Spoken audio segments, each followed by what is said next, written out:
عام شخص کا اپنے لیے مقبرہ بنوانا کیسا ہے کہ وہ مر کر کے اس میں داخل ہو کر کے قبر میں جائے گا اور دیکھنے میں وہ کسی اولیاء کرام کا مزار مبارک جیسا لگے، تو ایسا مقبرہ بنوانا کیسا ہے؟ یہاں دیکھیں، پہلی بات تو یہ ہے کہ اپنے لیے قبر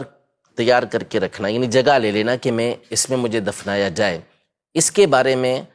علماء نے، فقہاء کرام نے واضح طور پہ لکھا کہ یہ فضول بات ہے۔ حضرت سیدنا ابوبکر صدیق رضی اللہ تعالیٰ عنہ نے ایک شخص کو دیکھا کہ وہ اپنے لیے قبر تیار کر رہا ہے، تو آپ نے فرمایا کہ اپنے لیے قبر تیار نہیں کرو، اپنے آپ کو قبر کے لیے تیار کرو، یعنی تم قبر کی تیاری کرو۔ تو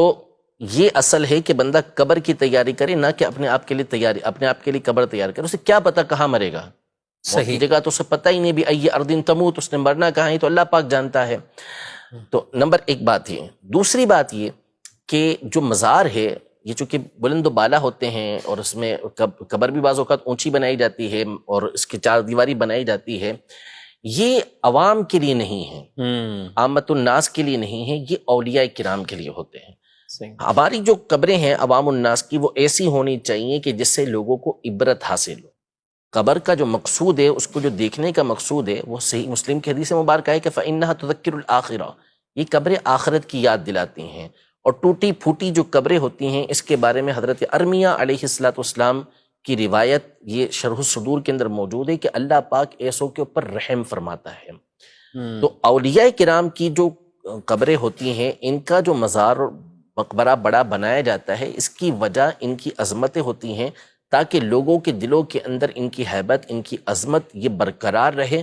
عام شخصوں کے لیے حکم یہ نہیں ہوتا کہ ان کی قبریں اس طرح بلند و بالا بنائی جائیں، سنت یہی ہے کہ وہ 1.5 بارش کے برابر ہونی چاہیے، 1.5 ہاتھ کے برابر ہونی چاہیے، اس سے زیادہ وہ نہیں ہونی چاہیے، اور نارمل طریقے سے ہونی چاہیے۔ بالکل۔ ابھی تو سنا تھا کچھ ایسا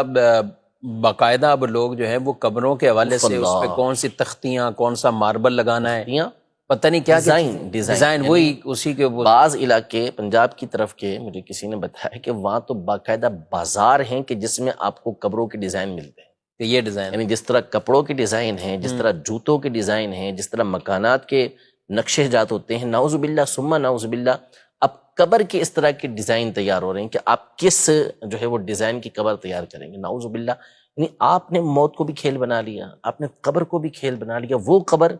کہ حضرت سیدنا عثمان غنی رضی اللہ تعالیٰ عنہ جب قبر کا تذکرہ ہوتا ہے یا قبر کے پاس آتے تو بے انتہا رویا کرتے تھے۔ آپ سے کہا گیا کہ آپ آخرت کے ذکر پہ اتنا نہیں روتے، جہنم کے تذکرے پہ اتنا نہیں روتے جتنا قبر کے اوپر روتے ہیں۔ تو آپ نے فرمایا قبر پہلی منزل ہے، یہاں کامیاب تو آگے کامیابی ہے، یہاں ناکام تو آگے ناکامی ہو سکتی ہے۔ تو یہ ان کا طریقہ کار جو آج کل نکلا ہوا ہے،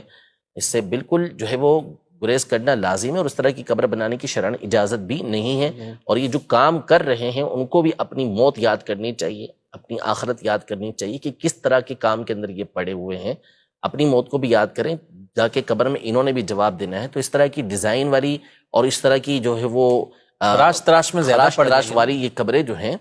یہ کوئی شریعت کے مقاصد میں سے نہیں ہے، اس طرح کی اجازت بھی نہیں ہے۔ ٹھیک ہے، ضرورتاً اگر درندوں سے، جانوروں سے اوپر سے قبر کو اگر پکا کیا جائے، کوئی مسئلہ نہیں ہے، ماربل بھی آپ اس کے ارد گرد لگا سکتے ہیں۔ ٹھیک، اصل یہ ہے کہ اندر سے قبر کچی ہو، اس کا حکم ہے، اور جو سرہانے کی طرف کی جگہ ہوتی ہے اس کو پکا کرنا منع ہے، کہ وہاں آپ کوئی آگ والی جو پکی اینٹیں ہوتی وہ نہ لگائیں، وہ ٹھیک نہیں۔ اس کے علاوہ اگر قبر مثال کے طور پہ ہے ایسی جگہ پر